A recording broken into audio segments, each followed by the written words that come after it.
आइए बच्चों, तो आज हम राष्ट्रीय उपलब्धि सर्वे नेस 2024 का 16वां सप्ताह करने जा रहा है, कक्षा 6 गणित, विषय गणित का। ठीक है, तो इसमें यहाँ पर क्या है मैंने यहाँ पर क्या है बोर्ड पर यहाँ पर प्रश्न लिखे हुए हैं, तो इनको यहाँ पर देखें। पैटर्न वाले क्वेश्चन है।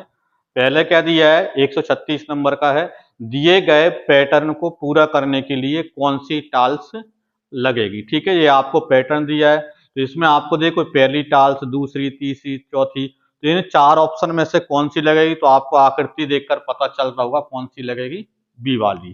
ठीक है, तो बी वाला आंसर आपका हो जाएगा।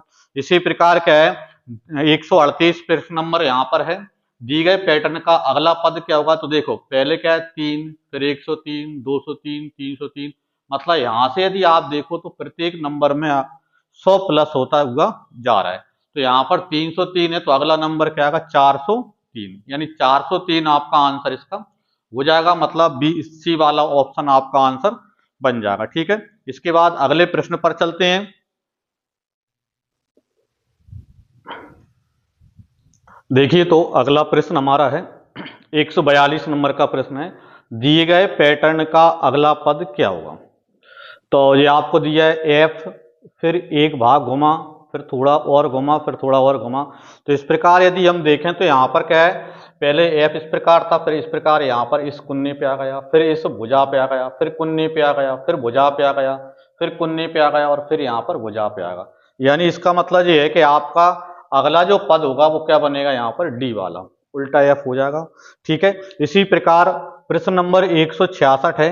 निम्न आकृति का घेरा कितना है। ठीक है, क्या दिया है, ये हमको घेरा, घेरा यानी कि किसी भी आकृति का परिमाप कहलाता है। ठीक है, आपसे परिमाप भी बोल सकते हैं। तो घेरा मतलब इसकी सभी भुजाओं का टोटल कर दो, सभी भुजाओं का प्लस कर दो। जैसे 3 और 1 4 और 2 6 और 4 10 और 2 12 और 6 18, यानी इसका जो पूरा घेरा है वो कितना है, 18 सेंटीमीटर का है, यानी इसका परिमाप 18 सेंटीमीटर है। ठीक है, फिर अगला प्रश्न हमारा है 173 नंबर का है। दिए गए चित्र को के घेरे की लंबाई कितनी। तो इसमें भी आपको क्या चाहिए, घेरा, मतलब इसमें त्रिभुज है, तो त्रिभुज की तीनों भुजाओं का जो भी आकृति है उसकी सभी भुजाओं का जो टोटल होता है वो घेरा या परिमाप कहलाता है। ठीक है, तो इसमें 10 और 10 20 और 10 30, यानी आपका आंसर क्या बनेगा, 30 मीटर आपका आंसर हो जाएगा। ठीक है, फिर इस प्रकार अगला दिए हमको देखें, ये 75 नंबर का है। एलओएच क्रमांक 503 है। एलओएच क्रमांक 503 का मतलब ये है कि कक्षा 5 का जो यहाँ पर क्या है आउटकम्स है, वो कौन सा, 3 नंबर के आउटकम्स के अंतर्गत, लर्निंग आउटकम्स के अंतर्गत आता है। तो देखें, तो इसको घड़ी की दिशा में 1/4 घुमाने पर कौन सी आकृति बनेगी। तो देखो, घड़ी की दिशा में 1/4 घुमाने पर, तो पहले तो आपको ये पता होना चाहिए घड़ी क्लॉकवाइज कैसी चलती है, इस प्रकार। ठीक है, ऐसी चलती है। और इस दिशा में 1/4 का मतलब क्या है, जैसे घड़ी को यदि हम 4 पार्ट में बांट दें, घड़ी को क्या है 4 पार्ट में, जैसे क्या ये घड़ी यहाँ पर है, इसको 4 पार्ट में बांट दें इस प्रकार, तो ये क्या है 1 2 3 4, तो इस प्रकार जैसे 4 भागों में यहाँ पर क्या इसको 4 बार घुमाना है, और 4 में से एक भाग अपने करना है। ठीक है, इसको 4 बार घुमाएंगे तो यहीं का जाएगा, इसका मतलब उन 4 पार्ट में से एक पार्ट घुमाना है। ठीक है, तो फिर इसको ऐसा एक बार करेंगे तो कहां पर पहुंच जाएंगे, हम डी वाले पर पहुंच जाएंगे, यानी आपका आंसर क्या बनेगा, डी हो जाएगा। ठीक है, जैसे यहां पर आए तो फिर एक बार घुमाया, यहां पर आया, यहां पर आया, यहां पर आया, यहां पर आया, तो 4 बार चार पूरा घुमा देंगे तो 4 बार, लेकिन इसमें क्या है 1/4, मतलब इस 4 पार्ट में से एक पार्ट ही आपको घुमाना है। ठीक है, एक बार ही इसको घुमाना है। ठीक है, तो इस प्रकार आपका आंसर क्या जाएगा, डी वाला ऑप्शन आपका आंसर इसका हो जाएगा इसको। ठीक है, अब आप इनको नोट कर लीजिए और अगले क्या क्वेश्चनों पर चलते हैं हम।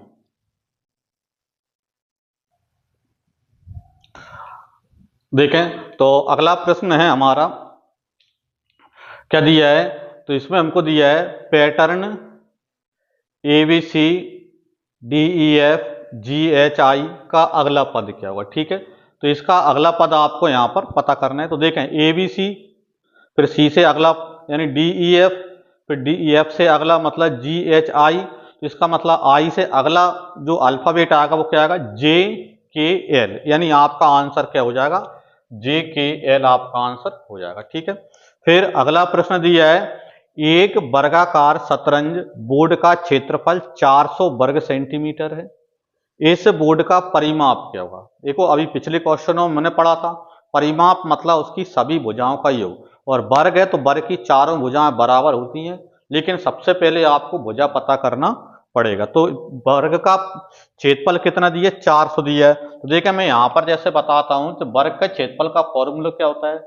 वर्ग का क्षेत्रफल बराबर होता है भुजा का स्क्वायर, यानी भुजा इंटू भुजा।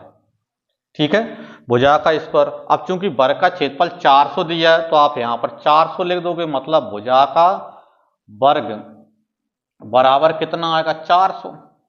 ठीक है, अब क्या करना है कि इसका वर्ग हटाएंगे तो सामने वाले का वर्ग मूल लेना पड़ेगा। जब स्क्वायर हटाते हैं तो स्क्वायर रूट लेना पड़ता है। तो 400 का जो वर्गमूल होता है वो क्या होता है? 20 होता है। यानी उस वर्ग की भुजा कितनी है? 20 सेंटीमीटर है। लेकिन आपको चाहिए क्या? परिमाप। तो परिमाप मतलब चार भुजाओं का योग, या हम ये बोल सकते हैं कि वर्ग का परिमाप का जो फॉर्मूला होता है, वर्ग का परिमाप बराबर क्या होता है? 4 इंटू भुजा। क्योंकि इसकी चारों ही भुजाएं बराबर होती हैं, इसलिए भुजा को या तो 4 बार जोड़ दो या 4 का गुणा कर दो, बात एक ही है। तो इसका मतलब 4 इंटू 20, यानी 20 चौको 80 सेंटीमीटर। यानी उस वर्ग का जो परिमाप है वो कितना बनेगा? तो 80 सेंटीमीटर बनेगा। मतलब सी वाला ऑप्शन आपका आंसर हो जाएगा। ठीक है, अब इसके बाद जो अगला प्रश्न है तो वो यहाँ पर निर्देश पर आधारित है। एक निर्देश है और उसी निर्देश पर 5 प्रश्न अपन को दे रखे हैं। ठीक है, तो इसको नोट कर रहे हैं और आगे चलते हैं। देखें तो हमारा क्या निर्देश है अगले प्रश्न का। पहले निर्देश को पढ़ लें सही से। वर्ष के विशेष दिन के लिए भारत के 5 स्थानों पर रहे तापमानों की सूची नीचे दी गई है। ठीक है, ये 5 शहर हैं, सियाचिन, शिमला, अहमदाबाद, दिल्ली, श्रीनगर। इनका ये तापमान है 0 से 11 डिग्री सेल्सियस नीचे सियाचिन का है। शिमला का 0 से 0 डिग्री सेल्सियस से 3 डिग्री सेल्सियस नीचे किसका है? शिमला का है। इसी प्रकार अहमदाबाद का तापमान कितना है? 0 से 31 डिग्री सेल्सियस ऊपर है। दिल्ली का कितना है? 0 से 0 डिग्री सेल्सियस से 21 डिग्री सेल्सियस ऊपर है। और श्रीनगर का कितना है? 0 डिग्री सेल्सियस से 5 डिग्री सेल्सियस नीचे है। तो पहले तो आप नीचे और ऊपर वाली बात समझ लें। यदि 0 डिग्री से नीचे की बात कर रहा है तो इसका मतलब ये है कि भाई स्थान ठंडा है, यानी वहां का तापमान माइनस में है। ठीक है, यदि 0 डिग्री सेल्सियस से नीचे यदि है तो इसका मतलब ये है कि वहां तापमान कैसा है? ठंडा है, और वो कैसा है? माइनस में है। ठीक है, और जहां पर 0 डिग्री सेल्सियस से ऊपर की बोल रहा है तो इसका मतलब ये है कि वहां का तापमान कहीं ना कहीं अपेक्षाकृत गर्म है, और वो जो है वो प्लस में है। ठीक है, इसको ध्यान रखना। 0 से नीचे मतलब माइनस में तापमान है, और 0 से ऊपर यानी कि प्लस में तापमान है। तो ये हमको यहाँ पर नीचे ऊपर का विशेष ध्यान आपको रखना है। नीचे मतलब माइनस और ऊपर मतलब प्लस। अब जैसे इसमें दिया है सियाचिन का तापमान है, तो सियाचिन का तापमान कितना है? 0 से 11 डिग्री सेल्सियस नीचे, मतलब 11 डिग्री माइनस में है जी। ठीक है, यानी सियाचिन का तापमान कितना है? -11 डिग्री सेल्सियस। ठीक है, ध्यान रखना, नीचे वाला मतलब माइनस में। फिर इसी प्रकार देखो 57 नंबर का प्रश्न है, क्या दिया है? इसमें दिया है सबसे अधिकतम तापमान किस शहर का है? सबसे अधिकतम या गर्म तापमान। ठीक है, तो सबसे ज्यादा तापमान पहले तो ऊपर वाला होगा। तो देखो ऊपर के 2 शहरों का है, अहमदाबाद का और दिल्ली का। तो इसका प्लस का 31 और इसका प्लस का 21 है, तो सबसे अधिक किसका है? 31, मतलब अहमदाबाद का। तो यहां पर आपका आंसर क्या बनेगा? अहमदाबाद। ठीक है, सबसे अधिकतम तापमान किस शहर का है? तो किसका है? अहमदाबाद का। ठीक है, फिर प्रश्न नंबर अगले पर चलते हैं, 58 नंबर वाले पर चलते हैं। अधिकतम एवं न्यूनतम तापमान में अंतर है। तो अधिकतम तापमान आपको पता चल गया है कितना है? 31 डिग्री सेल्सियस प्लस में है। और न्यूनतम तापमान कौन सा है? सियाचिन का है। इसमें जो देखो क्या सबसे क्या ज्यादा तो आपको पता है ही किसका है, अहमदाबाद का, और सबसे कम किसका है तो नीचे वाला होगा। तो नीचे देखो यहाँ पर सियाचिन का भी है, शिमला का भी है और श्रीनगर का भी है, लेकिन सबसे नीचे किसका मानोगे तो माइनस में जो नंबर जिसकी नंबर वैल्यू ज्यादा होती है वो सबसे छोटा माना जाता है, होता ही है। ठीक है, जिसकी न्यूमेरिकल वैल्यू क्या सब बड़ी होगी वो उतना ही छोटा है। तो जैसे यहाँ पर 5, 3 और 11 में सबसे न्यूमेरिकल नंबर तो 11 बड़ा दिख रहा है, लेकिन इसका मतलब यही सबसे छोटा है।